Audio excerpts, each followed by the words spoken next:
Milos, second on the grid with your main title rival alongside you. Well, it would have been better to be on the other side, but yeah, it's we are still in the first row. We are still leading. There is still a good fight to put on, and hopefully today the thing's gonna go our way. So we're gonna do our best. And what's the aim for this first stint? Is Eduardo going to try and get in front of your own, or just keep it steady until the pit stops? Well, the goal for the race is to try and win it, and we have our plan, and we're gonna try and attack from the moment the race goes green. So we'll see. It's not gonna be easy. Cool. Best of luck. Thank you, Milos. So those are our front row men, and along with Eduardo Piscopo, the man in the car, the men who are going to be starting and who are part of the Championship Challenge. We've got Alberto Di Folco there starting here. He's going to be third on the grid, and he's leading his class, but it looks like they're going to talk to them first. So let's have a look, see if Andrea Amici's around for a little interview. No, by the looks of things, he's just having a little conversation as well with his race engineer. So in fact, let's move back to the next row of the grid. We'll come back to these Italians in a few moments' time. Scusi, grazie. Impressive. And let's see if Mirko Bortolotti is around. He's just down here talking to his co-driver, so we'll have a word with him in a few moments' time when he stands up. But for the time being, we'll speak with Mirko in a minute, but we'll speak with him in a moment after we go back to David Addison. Thanks, Jack. So here at the Nürburgring, we've got the 10-minute board having been displayed, 10 minutes to the start time, although I suspect in part a decision is going to have to be made by those drivers, or at least their input is going to be made by the drivers that have done those laps already, because it's all very well being in a course car, but that's at a different speed and a completely different perspective than it is in a racing Lamborghini. Again, you look at this section of the circuit, the Dunlop curve, and you think there's absolutely nothing wrong with the Nürburgring. It's just a bit of a grey old day, but it really is pretty bleak, I'm afraid. Certainly at the end of the lap, if you can picture the Nürburgring, where they come out of the final chicane, around the Coca-Cola curve, and then along the pit straight down to the Mercedes arena, it's that part of the circuit that is really bad at the moment.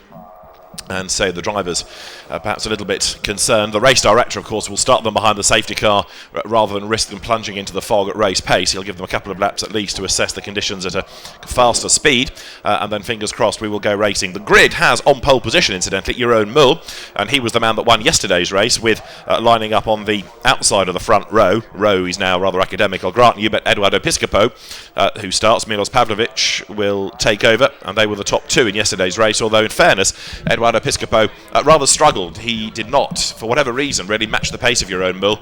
Mul spent most of the first stint behind, in third place. In fact, the race was led early on yesterday by Mirko Bortolotti from Milos Pavlovic, and then it was Jeroen Mul in third place.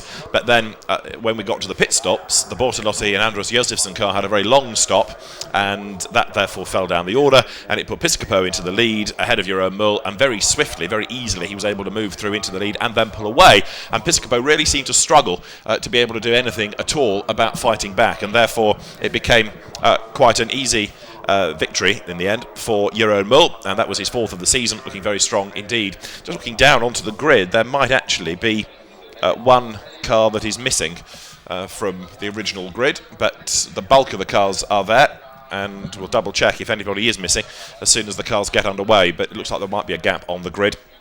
We should have 26 cars in total, and it is the penultimate row, I think, where Giacomo Barri's car may have not arrived, and Giacomo Barri had to pit yesterday, in fact, with mechanical dramas in the race. I think Barri may be a non-starter.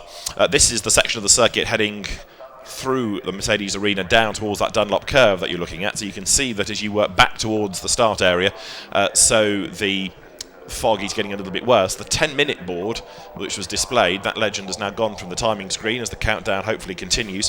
Just going back to the grid, third is Alberto Di Folco. Fourth on the grid is Andrea Amici, who is the reigning champion. And Andrea Amici was the driver yesterday, doing the race on his own for the first time, having had to share cars over the course of the season, who looked pretty strong, but he then had to serve a 0.8 of a second stop-go penalty for the pit stop being too short, and that therefore cost him dear. and he was decidedly grumpy, Andrea Amici, post-race. Of course, he's not going to be able to retain his title for this year rather than drive solo for the bulk of it. He has been with a co-driver, and that really has not helped his case at all. But Amici, if he can keep out of trouble in this race, could well be one to watch, I think. Fifth on the grid is Alberto Viberti, and sixth on the grid is Andres Josefsson, who will start in the car shared by Mirko Bortolotti, the former Formula 2 champion, the reigning Eurocup McGowan Trophy champion.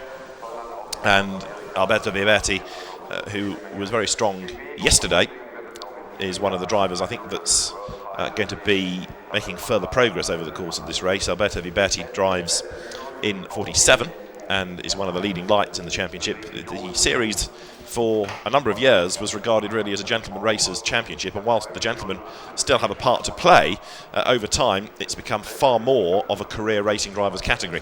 And if you want to go GT racing, then this is where you can start to supply your trade, and certainly Alberto Viberti is one of those drivers and will be one to watch, I think, once this race gets underway. Let's go back to Jack. This is the man who started the race yesterday on pole position, Mirko Bortolotti, and he's now on the third row of the grid today after a difficult race yesterday. Well, yeah, we had a great start to the race. The pace was really good. I was pulling away and into the pits in the lead with a comfortable margin. So actually, I'm really happy with the job we've done. Unfortunately, we had some troubles in the pit stop, so we lost a lot of time going out. And then, Andres struggled a bit, but the pace was good of him as well, so he managed to do a good job. At the end, we finished sixth, so we have to start from the third row. We have a different strategy today. He will start.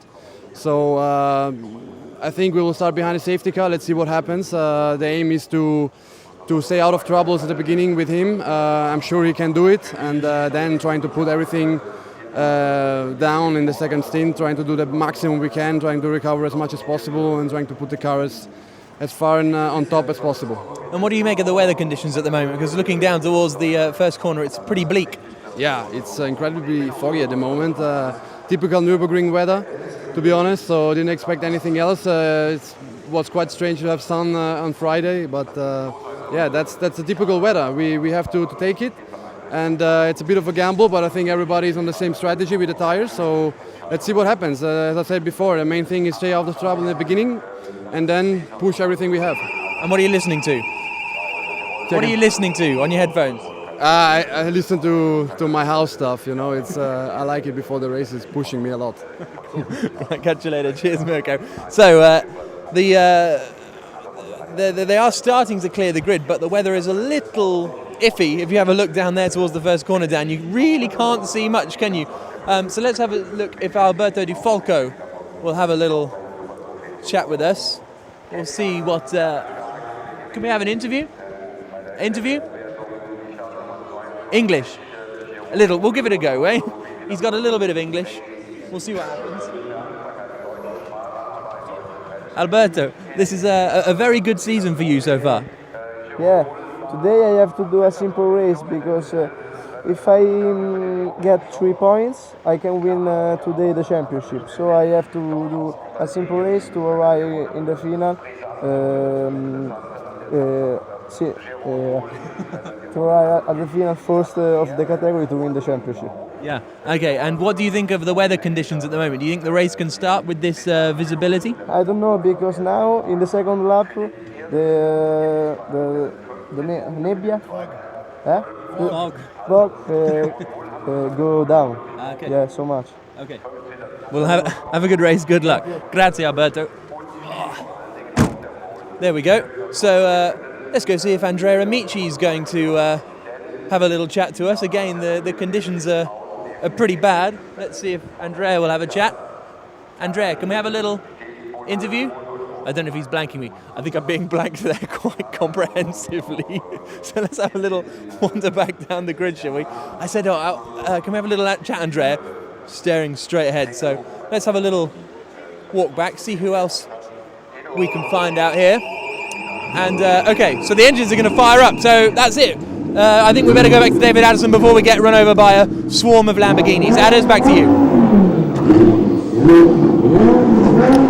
So the engines fire up here at the Nürburgring, and the cars very shortly are going to be released behind the safety car. Now the plan is that they will do a minimum of 2 laps behind the safety car, and the decision about the race is going to be made after those. I have to say, the fog is worse now than it has been at any time this morning.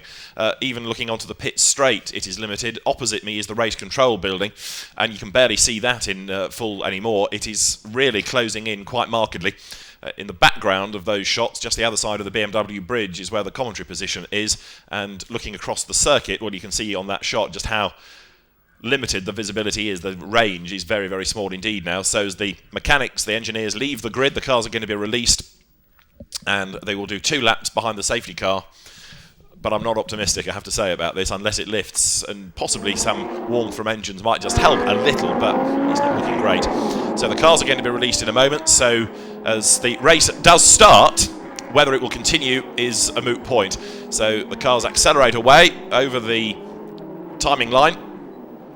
The clock has started, and so the race is underway, but for how long it will last, well, we shall wait and see. They have to run, of course, in grid order, and that is the run into turn 1. That's virtually impossible. Even with lights, it makes no difference at all. So not only is it foggy, it is now very dense fog, and I would have thought that in isolation, that corner makes the decision. But if it can lift in the next 2 or 3 minutes, then there's a chance that things might get underway. Just to explain the way that the championship is currently sitting, in the Pro Championship, it is led by Eduardo Piscopo and Milos Pavlovic, and they are only now 4 points ahead of Jeroen Mull after yesterday's race victory for the Dutchman.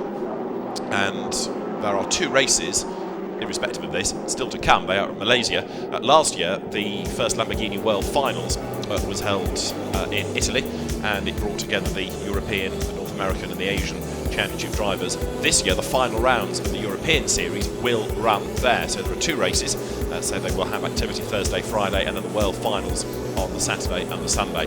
The race is underway, of course. This is a racing lap, in quotes. The grid, scrolling through, shows you the race order. You can't overtake behind the safety car, so that is effectively how they run at the moment. And there is that 1 car missing, I think I'm right in saying, from the original grid. That's the Dunlop curve that a few minutes ago, when you joined us for coverage here from the Nürburgring, looked absolutely fine. Now you have to work very hard to actually work out where the road goes as they come downhill. And so we may end up with just a 2-lap race. There is, of course, later in the day here, the iRacing.com Nürburgring 1000, just the final round of the Blancpain Endurance Series. But I have to say that as the fog closes in, less and less can be seen even across the circuit from where I am, and even that race that's due to start in a couple of hours' time is looking a little bit dodgy as well. So as the cars work their way behind the safety car, you can see for yourselves just how limited the visibility is, and I suspect that this will end up not going for terribly long, and therefore what that will do to the championship situation, because if a result is declared with less than 50%, doesn't get any points at all, is it half points, and therefore what happens for the final races in Malaysia. There are quite a few imponderables about all of this, but I'm afraid the German weather has really caused dramas this morning. There should have already been a Formula Renault race, and actually, even though that never happened, their weather conditions were far, far better than they are now. At least half the circuit was usable, but not the second half of the circuit. Well, this, as you can see, is virtually undrivable in these conditions, certainly to go racing. So with the yellow flags being rather forlornly waved, trying to pick out headlights is well nigh impossible as well, as the cars then turn their way up towards the Warsteiner curve, and then of course they've got the chicane at the end of the lap and head up towards the Coca-Cola curve. That's a good quiz question. What part of the circuit is that? Because with absolutely no reference points, no landmarks at all, the cars come over the timing line, but it's just not lifting, and it's getting worse and worse and worse, this fog. So one car being warned that it should have its lights on. That's the number 25 Gerhard Trevaza driven car. We did, yes, I think I told you, not have Giacomo Barri on the grid, and so that car is the one non-starter. As you look at Mike Edmonds briefly there, who runs the British team cars, some of the drivers in the pit garage wondering why they got out of bed this morning, because there's not really very much to be achieved here, I don't think. Cars working their way through turn 4. This is the view on board. Now, it doesn't look that bad, except that you can't really see that far ahead of you. So the race officials, in consultation with the drivers, will make a decision on this lap, and of course this does count within the race. The race is on. We've had effectively now the first 4.5 minutes of it, and the race order remains as grid order. So Jeroen Mul is the leader, for what that is worth. Eduardo Piscopo behind him, Alberto Di Folco third, Andrea Amici fourth, Alberto Viberti fifth, Mirko Bortolotti's car, but with Andros Josefsson at the wheel of it, is in 6th place. In 7th place it is then Andrea Ceccato, in 8th place Gerhard Travaza, 9th is Dimitri Anjalbert, and 10th is Davide Doranti, who was the winner yesterday of the AM class for the gentlemen racers. Samani Pellegrinelli, who's rather dominated the AM class this year, had a pretty awful time of it yesterday and kept going off the road. I think he was rather fazed by the conditions, because it would be the first time he'd raced one of these cars in such grim conditions, and so that perhaps tripped him up on occasions. But in the end, he fell out of the podium positions in the AM class and lost points accordingly. It's got a bit better, hasn't it, over the course of the lap? A little bit better. But the cars worked their way through the Dunlop curve for the second time. 26th that is going through the corner is Alberto Cerqui, the former Superstars champion. The onboard, incidentally, is with Giovanni Venturini, who went off the road yesterday at the first corner when it was wet. From that shot, it looks a lot better, doesn't it? But the external shots, where you can see a greater spread of the circuit, do make it look pretty bad indeed. So what will the outcome be? At the start and finish line, less and less and less of the race control building is visible, and that is directly opposite me. But other parts of the circuit, certainly from within the car, don't look that bad at all. But what will happen? The teams on the headsets can talk to their drivers, officials in the pit lane discussing it all as well, and the safety car stays out, although the race of course is on, and Jeroen Mul is the race leader. But it's really going to be at the end of this lap where we get an idea of the plan, because if the cars head for the pit lane, then we'll know that we're going to have to wait and hope that the conditions improve. On board then with Giovanni Venturini, former Renault 3.5 racer, GP3 racer, and making his way now towards the Ad Van Bogen, then up towards the NGK chicane. Right, the safety car is going to finish this lap, I think. The yellow flags wave on the start line. I can hear the cars, even though I can't see them. So they're heading this way. In other words, they're heading back towards the start and finish line, and will make their way to the line now. So we've done 2 laps, and we've had 6 3/4 minutes of the race done, and Jeroen Mul is the leader. There is no point trying to run the whole race behind the safety car, but if they could perhaps get them to a position where points can be awarded, that might be of some benefit. But 2 laps behind the safety car, so they have now done 2. Are we going to have the safety car peel off at the end of this lap, which will be lap 3, I'll grant you, but they've done 2 complete laps therefore, so the drivers have had a proper chance to look at the circuit and make a decision, and the cars work their way then now, in the case of Giovanni Venturini, down towards turn 1. It's still that section of the circuit that's looking the worst. From the outside, just looks as though it's not going to happen at all, doesn't it? But the 25 drivers that are on track, with Venturini at the back, having gone off the road yesterday. Tim Richards, in fact, was another driver who went off the road yesterday, and he too is at the back of the grid in his first season of racing. And he's one of the true AMs, and therefore you do sympathise with the likes of Tim, because it's even harder with limited racing experience in one of these very, very powerful cars on a very slippery track, because it's been raining as well as the dampness from the fog, and with virtually no visibility at all, so it's very treacherous indeed. Now that doesn't look that bad all of a sudden.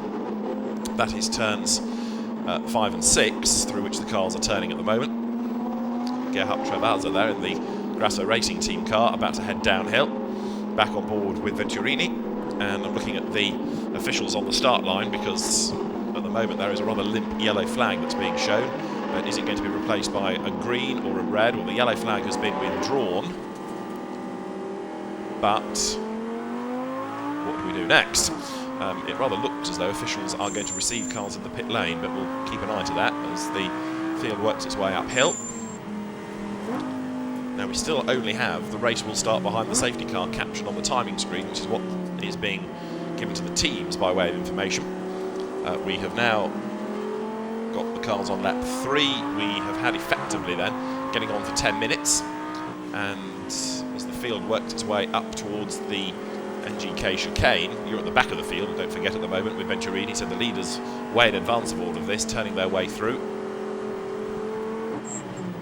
That shot makes it look virtually like a non-starter at all. I can see more and more of the Lamborghini series personnel in the pit lane up at the top end, which is where the race control building is, and therefore decisions I think are soon going to have to be made as the cars work their way up towards the completion of lap number 3. They've all done the middle sector, so they've now only got rid of the chicane and then the Coca-Cola curve to go. That's looking a bit better actually at the NGK chicane. The race control building is more visible, more boards are being shown, and the cars go across the line once more behind the safety car. So I think with it lifting a little, the decision has been taken to stay out for perhaps one more, perhaps 2 more laps, keep going maybe now until it lifts sufficiently, because it is lifting, it is getting a bit better. Thing is though that even though it looked a bit better a few minutes ago, then the next wave of fog suddenly arrives and shrouds everything again, so there's no guarantee that even though it lifts briefly, it won't come down again. And this is the run onto the start and finish straight with Giovanni Venturini. He comes up over the timing line, makes his way there now down past the pits, but as the cars go through, it is getting a little better, so there's certainly a bit more optimism. It's a very tough situation for the race director to be in, because you don't want to deprive people of any track time at all, but for the moment there is just no option other than to run the cars and hope that the weather conditions allow. They're doing, even though the conditions I would suggest are worse, they're doing better than the Formula Renault drivers who came and sat on the grid but never got a chance to do anything other than drive back again. At least with these cars with lights, there's a bit more scope for what you can do, and it is getting a bit brighter. Certainly the onboard makes it look better than the external shots, as I've been saying. This is the race order, it's the grid order, and there, as the cars file their way through, is Venturini right at the back of the pack, so downhill he will go, and the officials once more in the pit lane make their way away from the pit wall, from where the yellow flags and safety car boards are shown. That shot looks better, so it is brightening at certain parts of the lap. The lap times, incidentally, are getting quicker and quicker as well. Not perhaps by much, but at least the cars are now being able to go at a slightly increased pace. But it's plunging downhill into what was earlier the best part in terms of visibility, and now one of the worst again, with the fog continuing to play tricks with us here. And so the drivers currently work lap number 4. We've had 12 minutes, give or take, 12 minutes now, and race order you can see on the screen. Taras Polishuk, 21st, one of the drivers that had to start yesterday's race on the back foot because he started from the pit lane, but worked his way up the order a little. Giovanni Venturini at the back, wanting to get on with this if he can, because undoubtedly he would make some progress.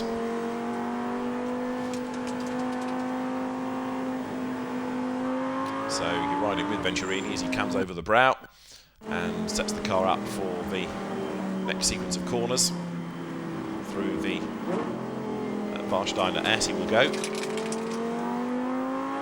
Nürburgring Grand Prix circuit, playing host to international GT racing this weekend, and last weekend the Nordschleife played host to the VLN, and that was a race that was halted because of the fog and therefore was effectively cancelled. And over the last couple of moments the windows of the commentary booth have become very wet indeed, so now we've got rain as well as the fog just to add to the problems for everybody, and the spray will hang in the air, I fear, as over the line they come. It's another lap completed behind the safety car. You're on board with Venturini, who's at the back of the pack, don't forget, but the leaders making their way up towards the timing line. Another lap is done. It's reminiscent of the 2012 Blancpain season, this, isn't it, when we had countless races being run behind the safety car, it seemed. Both Monza and Silverstone had to start behind the safety car because of wet weather, Monza's safety car period being an incredibly long one. But this now has been going on for something like 13.5 minutes in a 50-minute race, and the cars work their way over the timing line. So we have lap 5 currently underway, and it could be that at any moment it lifts just sufficiently to go racing. It could be that at any moment it gets even worse, but as I say, now you've got the fog and the rain that's falling to contend with as well, so life is pretty grim. And even yesterday, when the road was wet to start with and dried a bit towards the end, we had a lot of incidents, lots of spins. Thankfully not much damage, but quite a lot of cars going off the road. And as this weather is hanging around, and of course it also becomes a concern for the teams and the officials, in fairness, who have the 1,000-kilometre sports car race for the GT3 cars in the Rompin Endurance Series to consider a little bit later on. So the field continues its way behind the safety car. And things are brightening a little bit. These shots, you can clearly see cars and liveries and run-off points and reference marks around the circuit, which you couldn't on the first lap. So it is improving a little, but again, it's just difficult to have a complete assessment of the lap. That certainly is a lot better than it was on the first lap, because you could barely see the runoff area and could hardly see where the track was. But now it is a lot better at the foot of the hill where the Dunlop curve is. It's still pretty grim near the start and finish area, but it might be good enough to think about going racing soon. Now, we're almost, of course, approaching the pit window. We're not far off with the pit window being at 20 to 30 minutes. So what we could end up with is either the race getting underway and then very quickly people diving for the pit lane, or we could end up with the safety cars staying out and everybody peeling into the pits to serve the mandatory stop and going back out and carrying on under safety car conditions. It could all be a bit quirky, this race. Huge frustration on the part of the championship officials because of the weather, but it is a feature, isn't it, of the Nürburgring, that weather can affect races. It was last year's Nürburgring 24 hours that had to be stopped because of the rain. Last week's VLN didn't happen because of fog. It seemed to affect most of Germany, actually. The Lausitzring was the same, with foggy conditions, certainly on the Saturday. And here we are again, a week on, and it's been foggy really since about 7:30, 8 o'clock this morning now. So a good 2.5 hours worth of fog we've had to contend with here at the circuit. And although certain parts look better, again, it's this last section from the chicane through the start and finish area to the Mercedes arena that still looks pretty grim. So the initial news we had was that they would do 2 laps and then make a call. Well, they have not done just 2 laps. They've stayed out, as you know, and there are 2 corners that are a concern, but if those were to brighten sufficiently, then we might be in business. Certainly the lap times are getting quicker, and we are getting more optimistic that we can have a proper race start. When the lights go out on the safety car lights are extinguished, then that is a good sign, but they stay on for now. That certainly is a lot better than it was, and we are told on the screen that the safety car will be in at the end of this lap, so we will go racing just as we get effectively to the pit window. So the safety car's in at the end of this lap. It has been a very, very long safety car period, but conditions are just about good enough now for, yes, in fact, as I say that, suddenly I can see a big chunk of circuit within a couple of seconds. The fog disappears to allow me to see across the road from where we are on the outside of the start and finish straight. So suddenly things look an awful lot better. Whether that's the end of the fog or whether there's another wave to come blowing this way, I don't know, but things are a lot better, and so drivers on their toes now want to get on with this. So we are going to get round 10 of the Lamborghini Blancpain Super Trofeo underway for good. We've been under race conditions, of course, effectively since the event started, but we will very shortly be able to go racing. So the cars turn their way up through turn 5, and as I've been saying, you've got a couple of minutes before the pit window opens. So because we have been racing, therefore the pit window stays where it is, and in a couple of minutes, and depending on the length of this lap, some of those at the back could actually pit at the end of this lap and get the driver change out of the way. So it's going to be a slightly confusing situation, but when we do go racing, some may go for the pit, some may stay out. In the case of those cars where they put the quicker driver in first, they need to have at least some laps to try and get a bit of a gap. But I think the one in the box seat here is Andres Josefsson and Mirko Bortolotti, because Bortolotti will do the second stint, and having had Josefsson run behind the safety car, they've not lost very much time at all. The other one, of course, will be Pavlovic and Piscopo, evenly matched drivers, and then you also, of course, take the soloists, Jeroen Merle, Andrea Amici, Alberto Di Falco into the mix as well. And those drivers, too, are still looking very, very good for honours. So effectively, we're going to end up with a much shorter round of the championship, round about 28 minutes or so. But it's going to be an interesting one nonetheless. So, safety car in at the end of this lap. How far away from the completion of it are they? Probably only about a minute, in fairness now. So, it's going to become realistically about a half-hour race. The safety car will peel in this time. You can see the lights have gone out to top it. And so, as that will come to the pit lane, Jeroen Merle is the man weaving around, trying to keep the tyres with some temperature in them, the Pirelli rubber on which they ran. Now the pit window opens in 50 seconds. And we're being told that as the cars come through, then the number will bail for the pit lane this time. So as they accelerate away, the leaders will stay out. They have to stay out for another lap. There is the welcome sight of the green flag being waved on the start and finish line, and so as the cars now accelerate up towards the timing line, you can see the spray. Visibility still not great, but it's good enough to go racing, and Jeroen Mul on the one hand has the visibility. The other flip side of the coin though is that he is the pioneer to find out where the grip levels are corner by corner in race conditions. So Mul leads Piscopo, leads De Folco as they go down towards turn 1. Looks like there's one car that's trying to come back out of the pits there, but it could just be the safety car going back to its standby point. So, out of the Mercedes arena, the pit window opens now, and at the end of the lap we may well have a whole rash of people diving for the pit lane. Everybody got through before the window opened, and there, trying to make progress up round the outside, is the Georgian driver Shota Abkazava in the all-green car. That's pretty courageous. He was second in the AM category yesterday, and he goes right round the outside there to try to pick up a place. Is it going to work? There's a bit of leaning going on.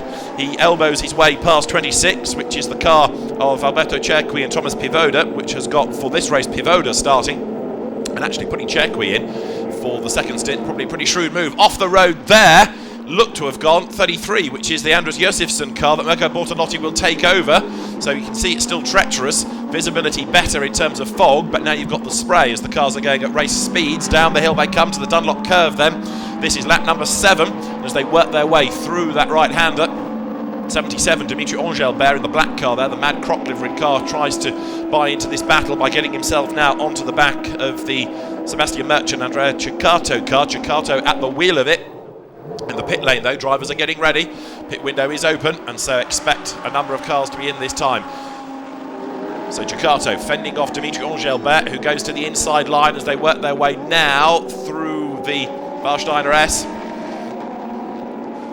And Angelbert is absolutely flying. He picks up another place there, launched himself up the inside. I think that was Josefsson he was able to get past as well. So Dimitri Angelbert not hanging around here as the cars now power their way up to the NGK chicane at the end of the lap. And we'll see now what the order is. But Jeroen Mul, I think, has been the one that's managed to keep out of trouble over the course of this first proper racing lap. And how many come for the pit lane? Now you can see the sort out going on at the chicane as up the inside there goes 34. So good effort being made by Andrea Ceccato.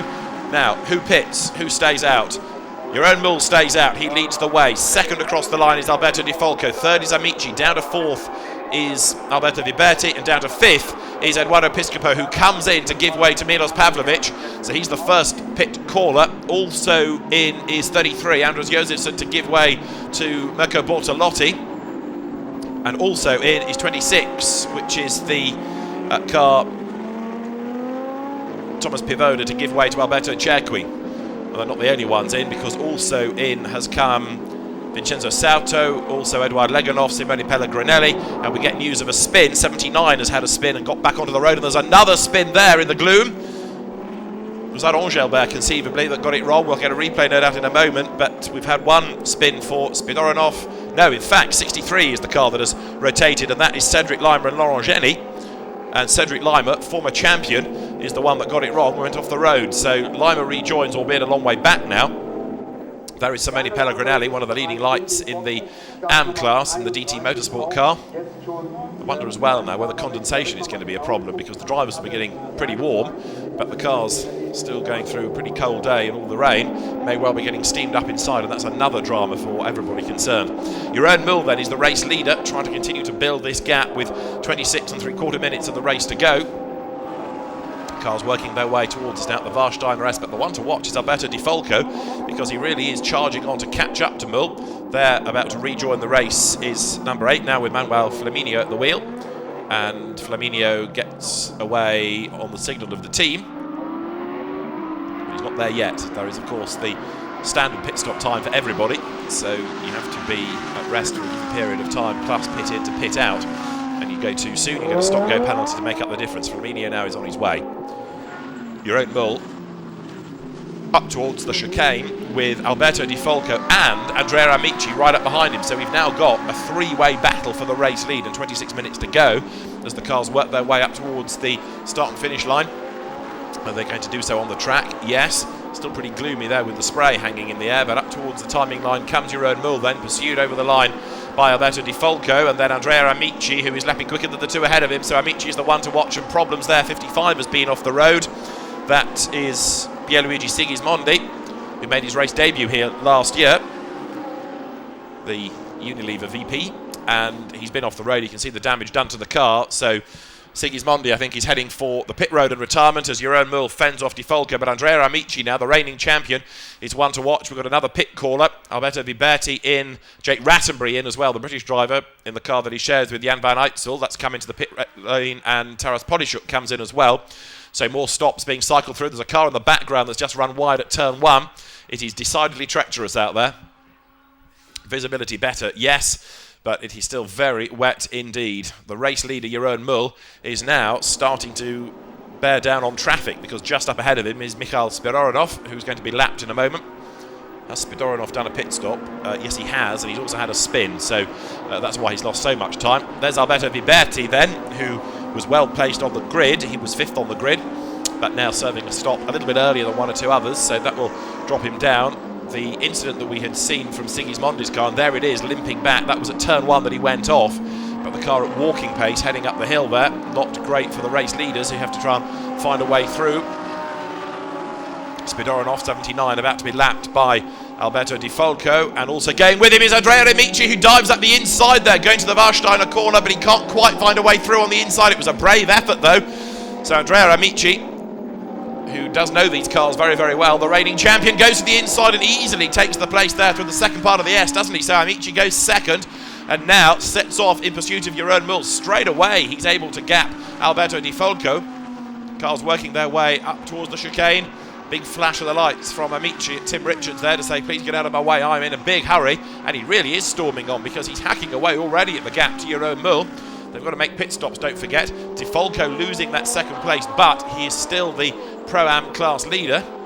Now that part of the circuit doesn't look great, does it? That's the last corner. Some of that, admittedly, is spray hanging in the air. The leader is in. Jeroen Mul comes into the pit lane. Andrea Amici comes in as well, and so does Alberto Di Folco.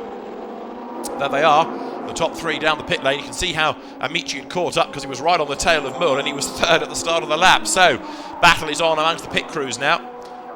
Check that the wet tyres are coping well with the conditions. That's Amici's stop that you're looking at. In the background is Alberto Di Folco. In the foreground here you've got Jeroen Mul, the Dutchman.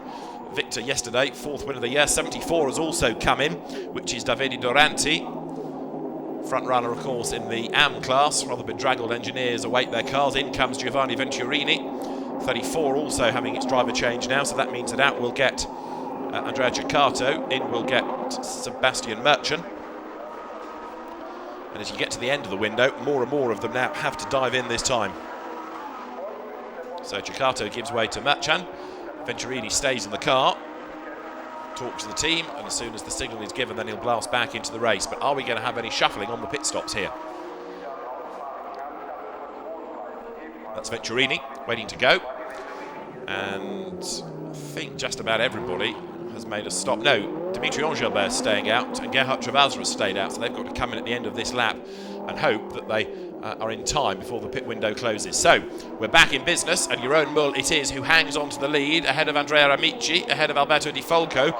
So that was the top 3 as they came in. They're in that same order, and down towards turn 1, as round the outside there and trying to join in the mix is the car of now Milos Pavlovic, who is going to join in as well, is he not, as they work their way up through the first sequence of corners. Pavlovic to the inside line there through the Mercedes arena. He's going for second place, and he has done it ahead of then Amici. Di Folco has a look up on the inside, but a very good run that for Milos Pavlovic, putting him up on the inside line into second spot. So now it is Pavlovic who was quick yesterday in the first race, fending off the challenge of Jeroen Mul, chasing after Mul with 21 minutes and change on the clock in this second race of the weekend. Amici has got to do the hard work again, in a sense, of trying to get back up into second position as the race leaders then start now lap number 10. The yellow car that you've just seen disappear into the gloom was that of Manuel Flaminio, but the race leaders then head downhill. This is the battle, second, third, fourth. The white car at the head of that little group is Pavlovic, behind is Amici, behind is Di Folco.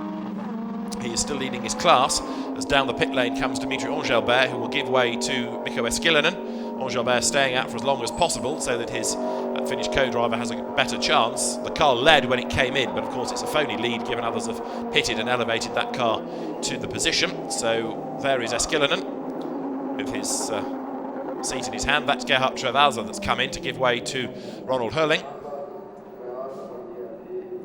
Trofeo, mainstay of Lamborghini racing. Also in is the green car you can see of Shota Abkozava, as the race lead situation continues with Jeroen Mul trying to build the advantage now, whilst Pavlovic has to defend from an inspired Amici, going better perhaps this weekend. Now he's back on his own and doesn't have co-drivers to worry about that we've seen all season.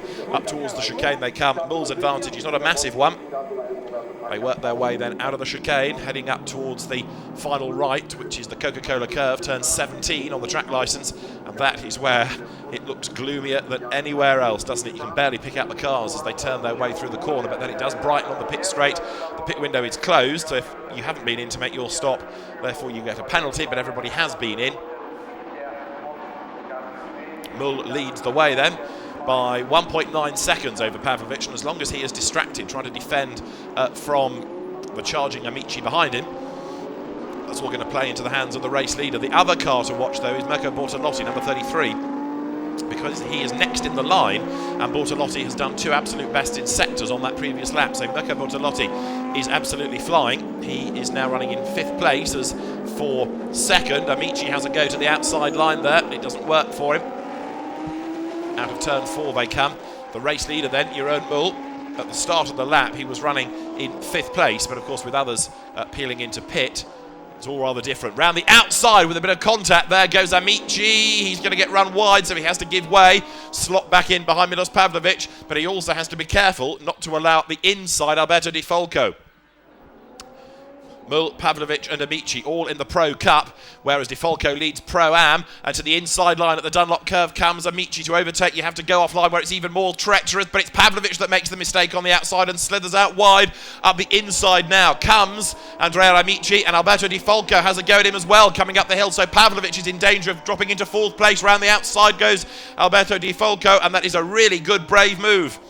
They all ride the curb through the Schumacher S, but down from 2nd to 4th goes Pavlovic, and that helps Jeroen Mul even more, not only in terms of the race result, but also for the championship, because if he takes the class win and Pavlovic and Piscopo end up 3rd in class, then that is going to put, he says with some crude maths, the Dutchman into the class lead with the races in Malaysia still to go. However, we still have 18 more minutes to go, so anything can yet happen. The race leaders are currently on lap number 11.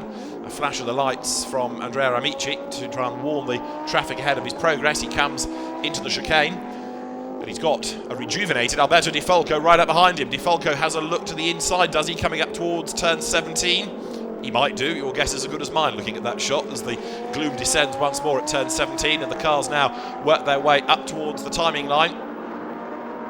Jeroen Mul through then 3.9 seconds ahead of Amici with Di Folco and then Pavlovic trying to buy into this as well, and in 5th place behind them is Mirko Bortolotti, and Bortolotti is lapping quicker than anybody ahead of him. Amici is wide into the first corner. Somebody's been off there. You can see debris on the road. One of the marker boards has been destroyed. We'll try and work out who it is in a moment if there's a car missing from the lap chart, but there's certainly debris on the track. Now look at the second white car that's there in shot. That's Bortolotti.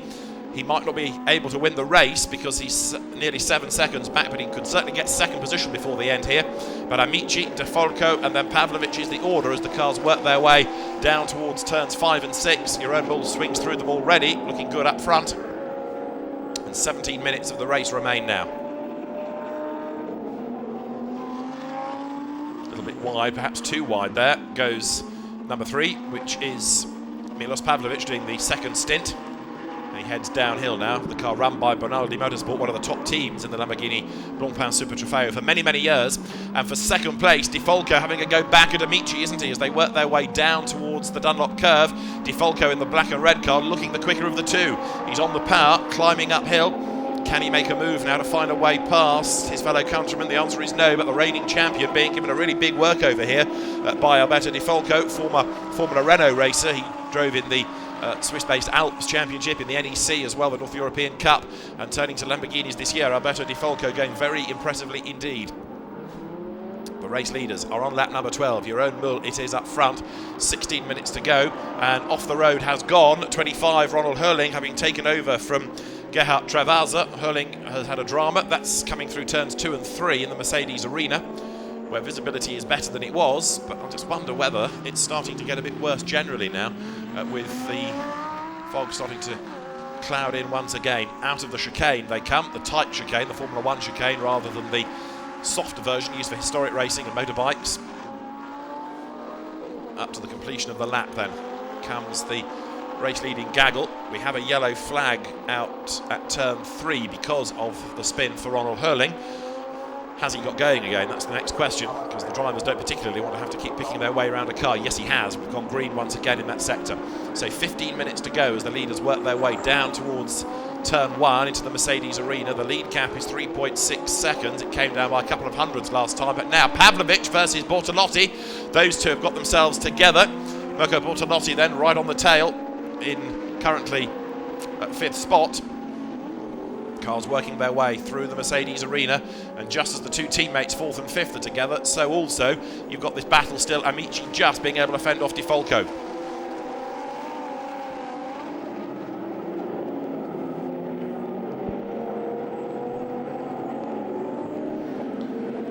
The second and third place cars, both run by the same team, the Auto Carrozzeria Imperiale squad, ahead of the two Bonaldi Motorsport cars behind, so two little inter-team battles going on.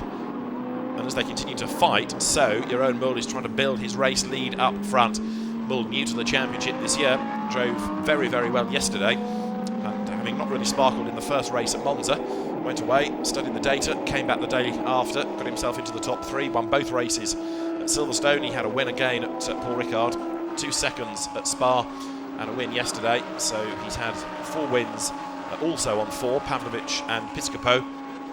And the other man that's had a win right at the very start of the season in the race of attrition we had at Monza was Andrea Palmer, but he's not done the whole season this year. So it really has become a fight in the pro standings between Piscopo and Pavlovic and the solo driver Jeroen Mul. And Mul looking here as though he's going to put himself into the lead in the championship, barring a disaster. He's looked very strong this year indeed, and now with 13.5 minutes to go, the race leaders are on lap 13 of the race.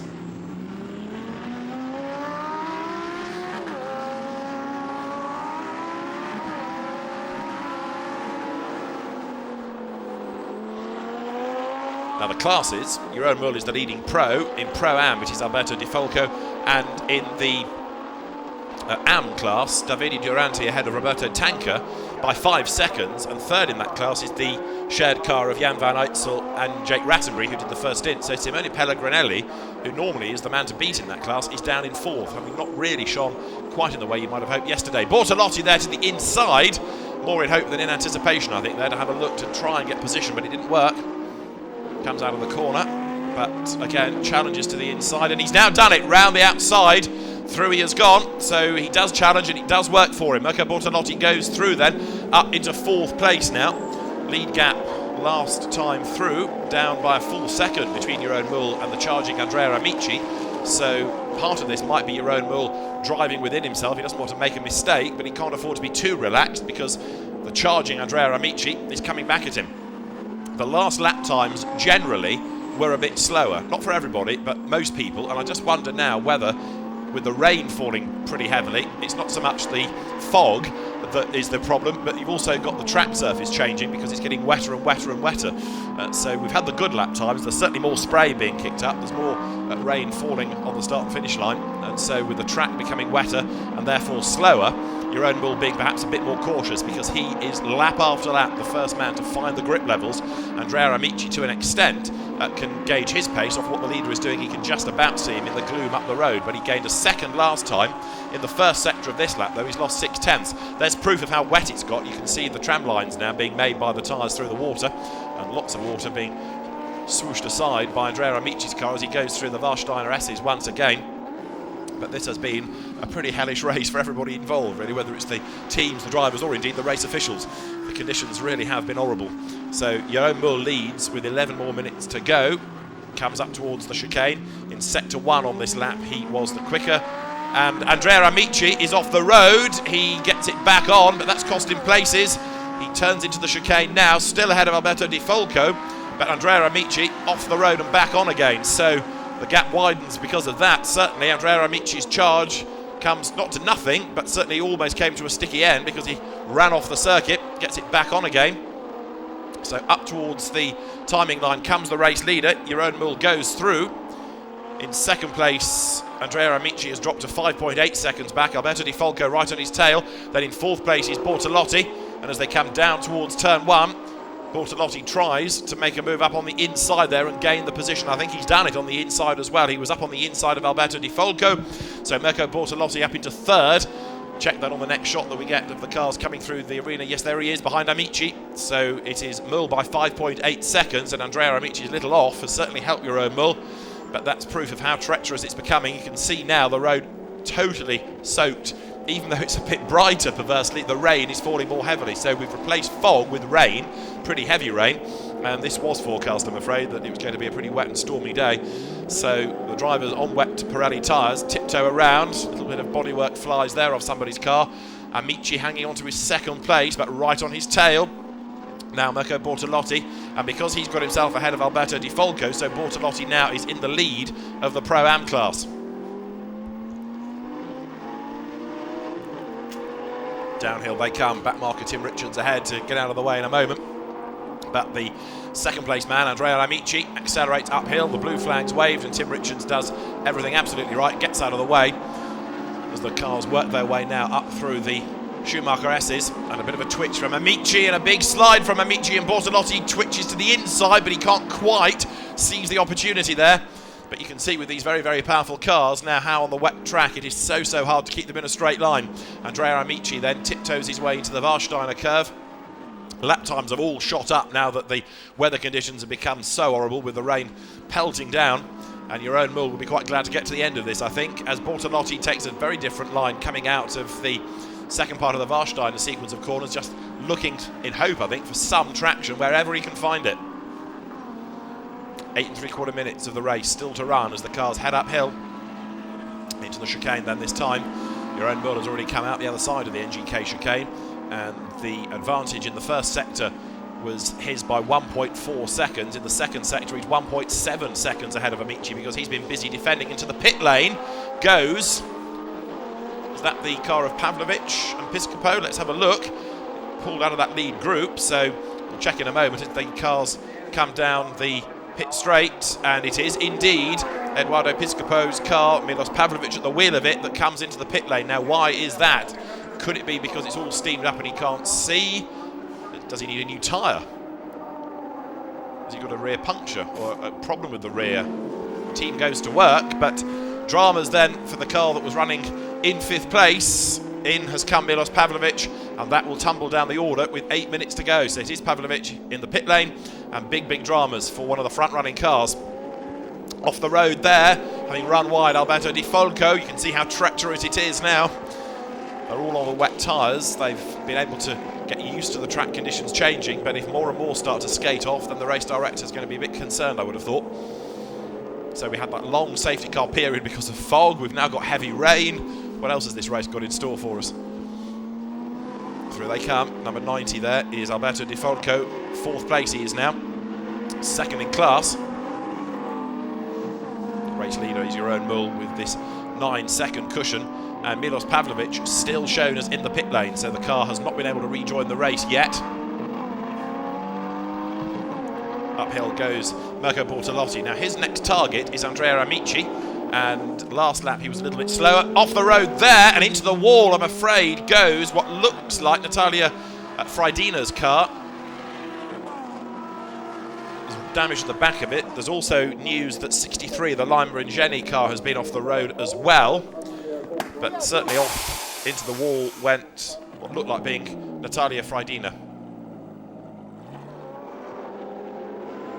So with 6.5 minutes to go, back on his way is Milos Pavlovich, and we're going to get the safety car again. The safety car has been deployed according to the timing screen, and lots of water on the track at turns 9 and 10 means that we go back behind the safety car. I'm saying this, the safety car legend is on the screen, but no boards on the start and finish line as yet. So the timing screen has gone yellow. It's a safety car, but no sign of the flags or the boards yet. Oh, there's a marshal. Yes, there is the safety car on track, but no boards displayed. So we have got the safety car. There's the confirmation of it. it has picked up Giovanni Venturini, who we've hardly mentioned in this race, but Venturini also has just had a pit stop and is down in 18th place. He needs to be waved past the safety car, I would have thought. Jeroen Mul then is the race leader, but I fear we could end behind the safety car here, because now standing water seems to be the concern. The rain is, believe you me, very heavy indeed. And so it rather looks as though the race will end behind the safety car, but that's a prediction rather than confirmation from the race organisers. And it would certainly be to the advantage of Jeroen Mul. So there you can see Venturini's car, the white one, is out of sequence. There is Mul now with Amici right up behind him. 5 minutes on the clock, which is going to be about 2 laps probably at safety car pace. And with the rain getting heavier and heavier and heavier, I think this is a done deal. Whether the safety car will stay out to the end of the 50 minutes or just bring them down the pit lane, we'll wait and see. But the weather conditions, very, very bad indeed now. So as I say, we've replaced fog with very heavy rain, and therefore the heavy rain generating the spray means that that's become the issue on visibility as well. So, what a weird race. It began behind the safety car, it looks like it will end behind the safety car. And as the cars work their way down through the Dunlop curve, the green lights flash to say to Venturini, you can go past because we don't want you, we want the race leader behind us. So Venturini is released, but it'll take him quite a while, I think, to, under safety car conditions, catch up with everybody else. And if the safety car slows to wait for him, then again it will be an even longer period before we get to a position where we can go racing. So as the cars turn towards the Warsteiner S's, just under 4 minutes remain, and the rain, I think, is just about, for the moment, eased. Suddenly things look better on the start and finish line, but it's not just the rain that's falling, it's the rain that has fallen already. And if the drainage at turns 9 and 10, which is the issue, is not great, then it could still be a problem. The lights, though, could well be off on top of that safety car, so is it going to come in this time? That's not been confirmed on the screen, but lights now flash again, yes, so they had been switched off, perhaps in error, and the safety car continues up towards the chicane.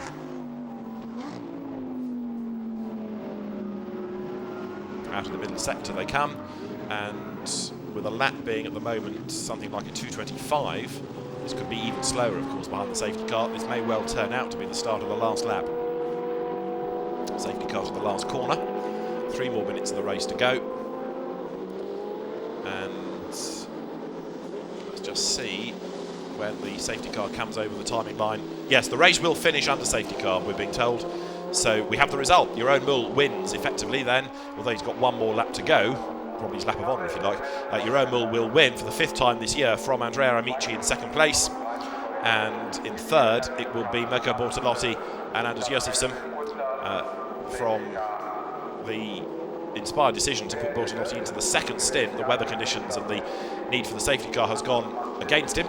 So, frustratingly, he doesn't get a chance to pitch for another place. 4th will be Alberto Di Folco, Alberto Viberti 5th, and Davide Duranti will come home for 6th position. What that means for the classes is that the Pro class is going to be won by Jeroen Mul from Andrea Amici from Alberto Viberti. Pro-Am will be Josefsson and Bortolotti ahead of Alberto Di Folco, and then Dimitri Engelbert and Mikko Eskilinen for 3rd. And as far as the AMs are concerned, Davide Duranti, the winner, from Roberto Tankert, from Jan van Eitzel and Jake Rattenbury, who will come home in 3rd.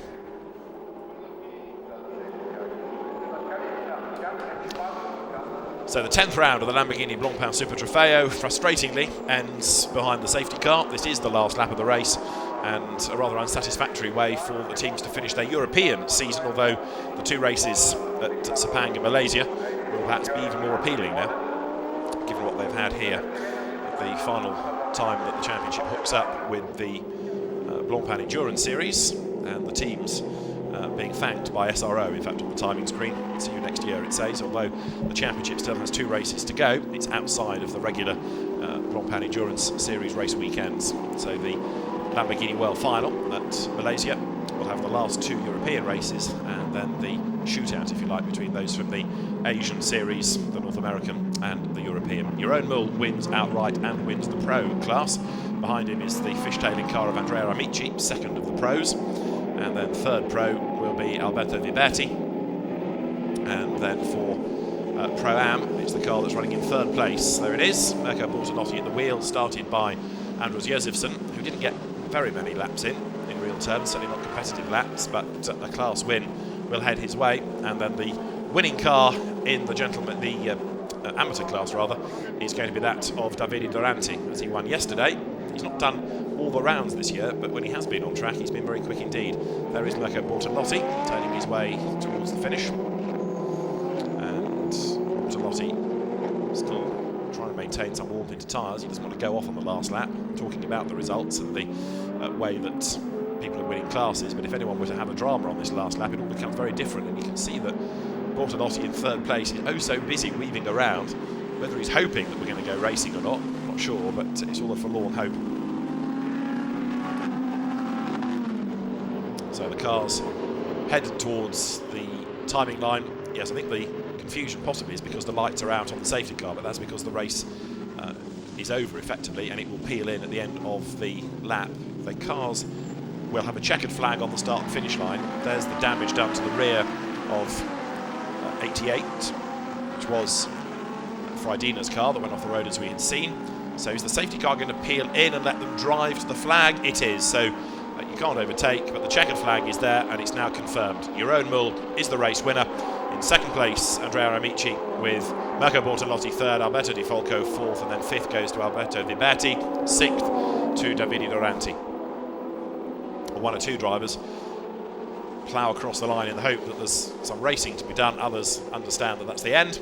And so Jeroen Mul it is who comes home as the race winner, and that sets him up nicely as far as the championship is concerned, with these races in Malaysia still to go. Now, of course, if some of the European teams decide it's a rather expensive trip and don't want to go, then it could well be that we've had the championship resolved right here and now, but we'll have to wait and see what the entry is for the final two races. Of course, away from Europe it does become a bit more costly, but for now, Jeroen Mul is the race winner.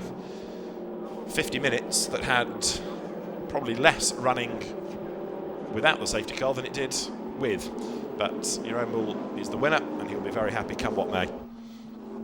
The drivers, I fear, will have to go to the podium and get very, very wet next, but Jeroen Mul victorious, and hopefully we can hear from the race victor once he gets back to the start and finish line. So there is Mirko Bortolotti.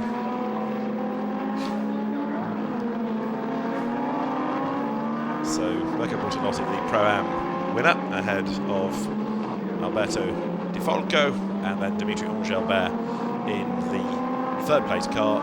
In fact, I'm saying Dimitri Engelbert, he started it, Mikko Eskillen will bring it home, and that's the way that the Pro-Am category will finish. So the cars, now that the rain, I think, has just about stopped, we'll head to the pit lane. It's still pretty horrible. You can see the spray still hangs in the air, but we are at the end of the race.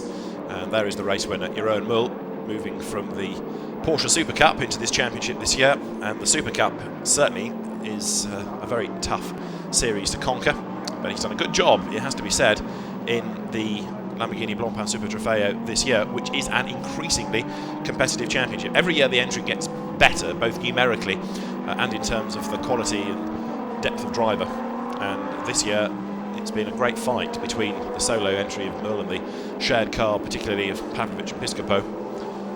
But we have a lot of standing water to shift off the road for the officials. The track sweepers are out. And if any more rain falls, then it's going to be pretty treacherous indeed going into the later activity here. So, as the rather condensation-affected car of Mirko Bortolotti arrives, clambers out of the car, and Anders Josefsson is there to congratulate him on a class win. 27, which is the Andrea Amici car is alongside, and then the race winner Jeroen Mul will arrive. And there is Mirko Bortolotti Pro-Am winner. Jeroen Mul is, I think, in the background there. Yes, he is. And getting perhaps closer and closer to a title. 74, Davide Duranti arrives, in part Ferme. Door clatters into his. He didn't exactly give Jeroen Mul much space, and he's a tall chap. Has to clamber out of the car, but yes, he says, I've done it again. And a delighted Dutchman makes it 2 out of 2 here. So Jeroen Mul victorious. Goes to celebrate with the team and the family. And can perhaps sense that a championship in his first year in Lamborghini racing may be coming his direction. Now let's see whether we can catch up with some of the drivers. Let's go down to the Parc Ferme area and join Jack Nicholls. Thank you very much, Adders. We're down here in Parc Ferme, and there's a very happy Jeroen Mul having taken victory here. And we'll have a little chat with him as well once he's got his helmet off. Jeroen, I'm getting used to talking to you now. You're always here winning the race, and good news for you as well, because Piscopo and Pavlovic ran into problems. Oh yeah, well, it's nice talking to you anyway, so that's always good. Yeah, I only heard that when we were under safety car in the last couple of laps. I saw Amici behind me. I thought that the Benaldi car, there was a Benaldi car in third position, but I thought that it was obviously them, but fortunately for me, unfortunately for them, it wasn't them. But yeah, this is what we needed. We made a big jump now in the points, and I'm seriously in the lead now. So I'm very anxious to go to, or excited to go to Sepang and try to take this championship home. Cool. Good luck in Malaysia. Thank you. Cheers. Right, let's see who else we've got. Well, we've got Mirko Bortolotti just behind us, so we might as well go for him down. Mirko, a third place in the end. Yeah, third place in the end. I'm really happy. Yeah, I mean, we were absolutely flying today, the same the whole weekend. So I'm really pleased.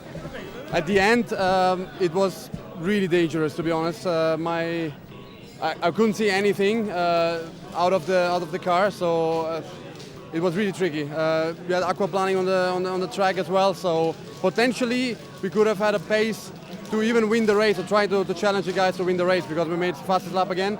So at the end of the day, I'm really happy with one Pro-Am. Thanks to the team, thanks to Bonaldi, and yeah, let's see what we can do in Malaysia. Brilliant, have fun. Cheers. Cheers, Mirko. Now let's just see if Alberto Di Falco's around, the man who has just sealed the championship. Alberto, is he? Let's go and have a walk this way. See if we can spot him. Mind the cars, everybody, as Jeroen Mul is interviewed by the Italian guys. Can't see him anywhere, so it doesn't look like we're going to get a chat with Alberto Di Falco for the time being. No, all the drivers have legged it up onto the podium, so it looks like we're going to go straight back to David Addison. And so, with the final race in Europe for the championship completed, Jeroen Mul, the race winner, and he had to cope with pretty horrible conditions with the rain, the fog, everything, even when the track was drying. He's been saying that it was particularly greasy, and was able to conquer the conditions. Well, I wonder what the weather has in store for us at Sepang. We've had some pretty wet races there in its history, particularly in terms of Formula 1, but that is where the championship will go to for its final 2 races of the season. And for today, Jeroen Mul, it is the race victor. The drivers, the top 3 across each of the classes, will be making their way shortly up to the podium. But it will be the AMs first, so Davide Duranti to take a second class victory of the weekend. And it will be for second spot Roberto Tanker, and then third Jake Rattenbury, the Brit, along with his Dutch co-driver Jan van Uytsel. Let's confirm the results at the end of 18 laps of the 10th round of the Lamborghini Blancpain Super Trofeo. Jeroen Mul, the race winner from Andrea Amici, and then third Mirko Bortolotti and Andros Josefsson. Alberto Di Falco taking 4th ahead of Alberto Viberti, and then for 6th Davide Duranti ahead of Alberto Cecchi and Thomas Pivoda. Mikko Esquilinen and Dimitri Angelbert 8th from Sebastian Merch and Andrea Ceccato. 10th was Roberto Tanker, then Jan van Uytsel and Jake Rattenbury, and Simone Pellegrinelli comes home in 12th place. 13th, Eduard Leganov ahead of Cedric Lima and Laurent Geny. Manuel Flaminio and Vincenzo Sauto 15th ahead of the troubled Piscopo and Pavlovic, who really have been dealt a bad hand in the championship now. Taras Polishuk 17th ahead of Hervé and Cyril Lima. Giovanni Venturini 19th after a pit stop. Spidoronov and Freidina a lap down, as too was Tim Richards, and then the Travalza hurling car off spin. Shota Abkazava in Strife, and Pierluigi Sigismondi we lost early on. Sigismondi was the man who went off and did some damage to the car, so frustration for him. But for Jeroen Mul, delight. Also for Bortolotti and Josefsson, delight, because a class win is theirs. But the podium ceremonies, as is the tradition, start with the AMs. And so Jake Rattenbury and Jan van Uytzel are third in the amateur class for second. Roberto Tanca arrives, but a very happy Davide Durante leaps onto the top step, congratulates his rivals, and embraces Roberto Tanca as we now have the national anthem.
Simone Pellegrinelli it is who leads the AM class, and now the Pro-Am drivers make their way up onto the podium with the drivers ready for the winners' national anthem.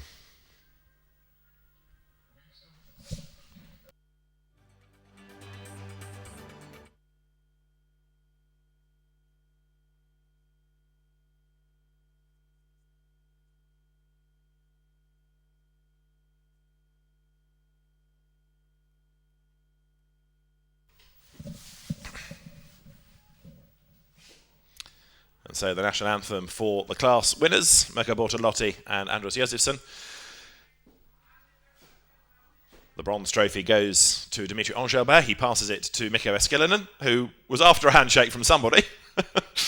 Hugo de Silva of Blancpain is the man handing out the trophies, and clearly wants to get this done and dusted.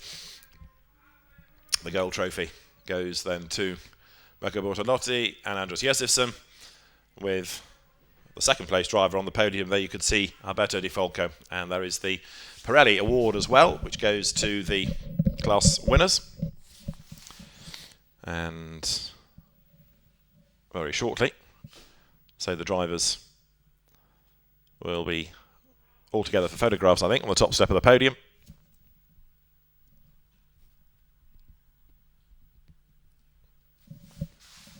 All smiles despite the weather. And then, very shortly, we will be able to have the pro driver podium. Everybody leaps away, takes the trophies with them. Although Mikko Eskilinen decides that champagne spraying is a really good idea. You can see how wet the podium is anyway. But he's had a good result this weekend, along with Dimitri Angelbert. And so Mikko Eskilinen, who enjoys his racing in the Mad Croc colours. Congratulates Dimitri Engelbert, who's been a GT3 race winner, Eurocup Megane Trophy race winner in the past. And this is how the Pro-Am Championship now looks, with Alberto Di Folco being the Championship leader ahead of Mirko Bortolotti, who's 2 points up on Sebastian Merchant, who's 2 points up on Gerhard Tveraza. Then it's Aristotelis Barbarousis, absent this weekend. Engelbert and Eskilinen come next, ahead of Sandro Bickel, Laurent Geni, Matteo Zucchi, Andrea Ceccato and Cyril Lima.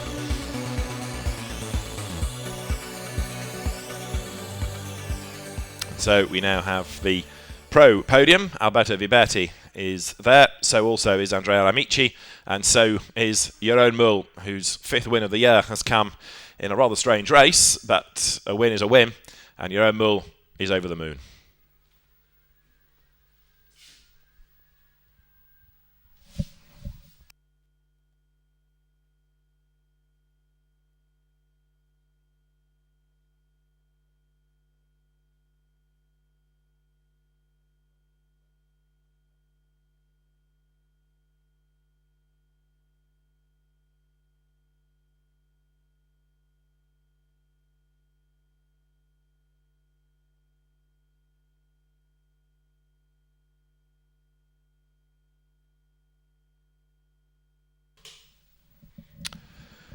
And so for Jeroen Mul, the national anthem is played, and he takes a 5th victory of the season, as now the trophies will be presented to the winning drivers on the Pro podium. First of all, it is for the 3rd place driver, that is Alberto Viberti. Then for 2nd place, Andrea Amici, the outgoing champion, and perhaps champion-elect now, the man that takes from Maurizio Reggiani the gold trophy. Jeroen Mul is the race winner at the Nürburgring.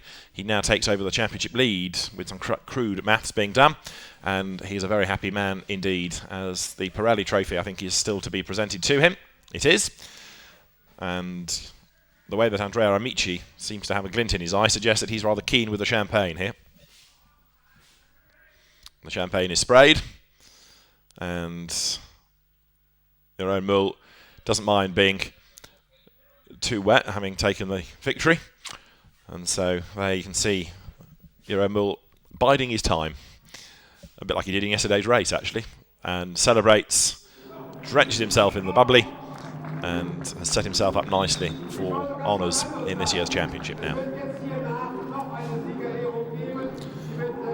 So the Pro podium just about complete, and let's have a look at how the championship now looks in the Pro Cup, because it is Jeroen Mul who now has a 5-point cushion over Milos Pavlovic and Eduardo Piscopo. Andrea Amici is out of the hunt, but he's now the next driver in the classification ahead of Alberto Viberti. The absent Jonathan Cochet is ahead of his previous partner Cedric Lima. Then it is Roberto Tanca from Giovanni Venturini, Cerqui, Palma and Ceccato.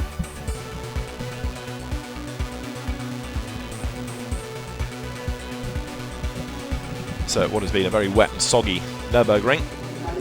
The drivers now all gather together, those that have been podium finishers for the Pro-Am and the Am podium.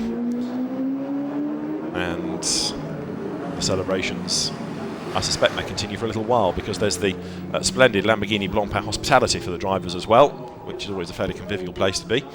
And with their work done, with the next races not being until November, then there's plenty of time to get over a hangover, isn't there? So I think the photographs have been done. Drivers then walk to the front of the podium, and for what has been the last race in Europe, it has been disappointing that the weather has had such an impact on it, but when we did have some racing, it was as ever very good indeed, and Jeroen Mul is very happy indeed, scoring victory. So let's have a look at some of the highlights of the race, which began with that lengthy safety car period. Once we went racing, of course, inevitably drivers tried to cope with the greasy track conditions and also with limited visibility, and it wasn't long before we had the first spin that came from Cedric Lima. Then at the end of the pit straight, cars slithered off wide and tiptoed back onto the road and got it wrong all over again. Pierluigi Sigismondi into the barriers. He was an early retirement. Andrea Amici forced away up alongside Eduardo Piscopo, couldn't quite make the move stick, but then as the battle continued, so scrabbling through the corner was Piscopo, and up the inside through into the place went Amici. drama at the first corner as careering through the boards was Mikhail Spidorinov. He rejoined the race, but then had to make a pit stop and lost a lap.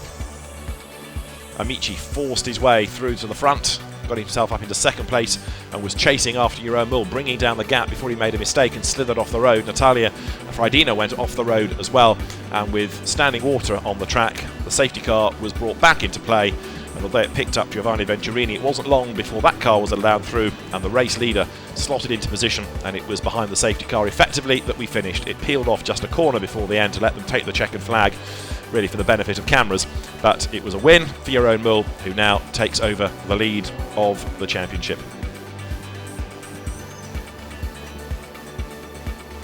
So Jeroen Mul it is who scores victory, and from a wet Nürburgring for Jack Nicholls in the pits, from David Addison in the dry. Bye bye for now.